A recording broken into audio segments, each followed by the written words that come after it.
Hello বন্ধুরা, আজকে আমি করে দেখাবো বাঁধাকপির ভর্তার দুর্দান্ত একটা রেসিপি। এর জন্য প্রথমে আমি নিয়ে নিয়েছি একটা বাঁধাকপি। বাঁধাকপিটাকে আমি প্রথমে কেটে ধুয়ে পরিষ্কার করে রেখেছি। এবার আমি বাঁধাকপিটাকে কড়াইতে দিয়ে দেব।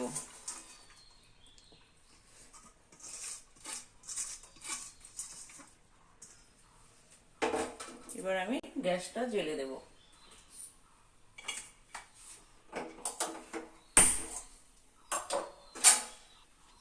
আর কিছুটা জল দিয়ে দেব।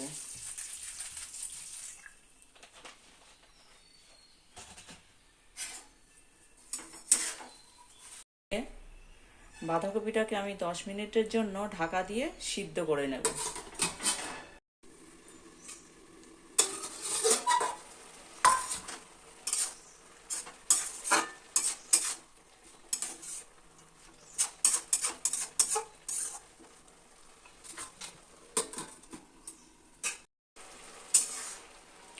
বাঁধাকপিটা আমার সিদ্ধ হয়ে গেছে। এবার আমি গ্যাসটা অফ করে নামিয়ে নেব।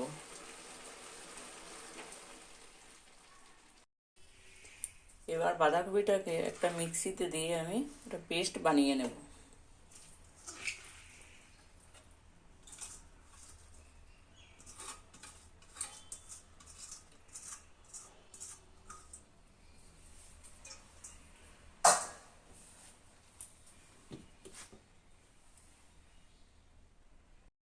বাঁধাকপির পেস্টটা আমার বানানো হয়ে গেছে। এবার আমি কড়াইতে তেল দিয়ে দেব। কয়েকটা শুকনো লঙ্কা ভেজে তুলে রাখবো।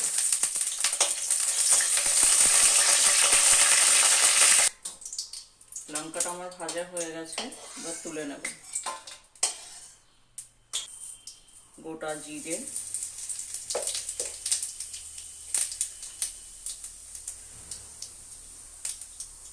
কাঁচা লঙ্কা কুচি, রসুন কুচি, পেঁয়াজ কুচি।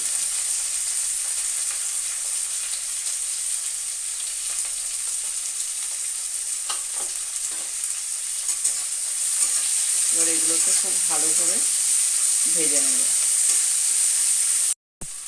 পেঁয়াজটা আমার ভাজা ভাজা হয়ে গেছে। এবার আমি টমেটোটা দিয়ে দেবো।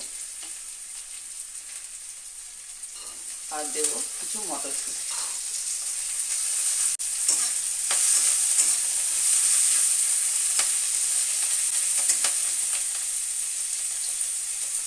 এবার আমি দিয়ে দেবো 1 চামচ হলুদ,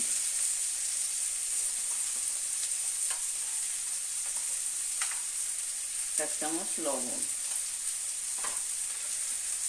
আর দেবো 1 চামচ লঙ্কার গুঁড়ো।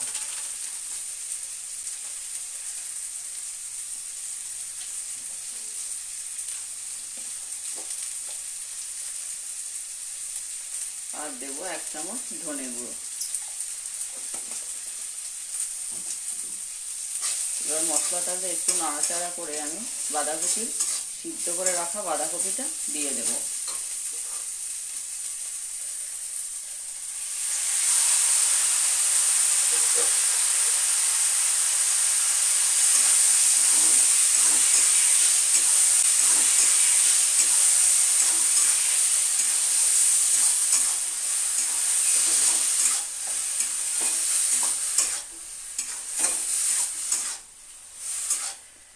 যারা বাঁধাকপি একদম খেতে চান না, তারা এইভাবে বানিয়ে খান। বারবার কিন্তু এই বাঁধাকপির ভর্তাটাই খেতে ইচ্ছা করবে।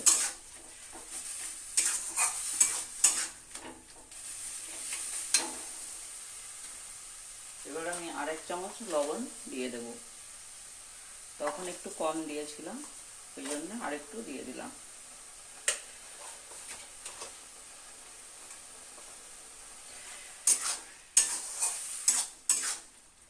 এবার আমি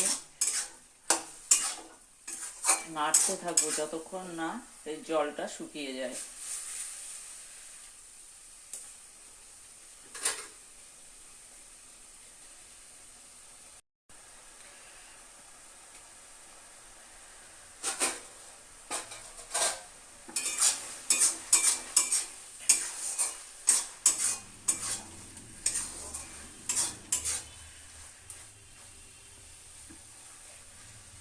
যতক্ষণ না বাঁধাকপির ভিতর যে জলটা আছে শুকিয়ে যায় ততক্ষণ কিন্তু আমি নাড়তে থাকবো। জলটা থাকলে কিন্তু খেতে ভালো লাগবে না। বাঁধাকপির ভিতর যে জলটা থাকে সেই জলটা শুকিয়ে গেছে। এবার আমি দিয়ে দেবো 1 চামচ চিনি। চিনি দিলে কিন্তু স্বাদটা ভালো হয়। আর দিয়ে দেবো অল্প একটু গরম মশলা।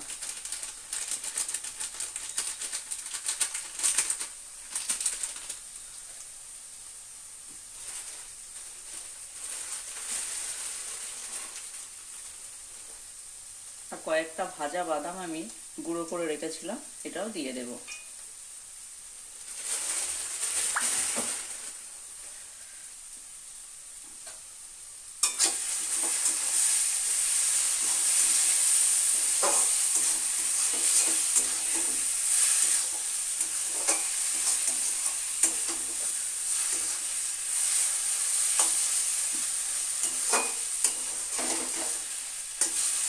শীত চলে যাওয়ার আগেই আমার এই রেসিপিটা ফলো করে বাঁধাকপির ভর্তাটা বানিয়ে খান, ভালো লাগবে।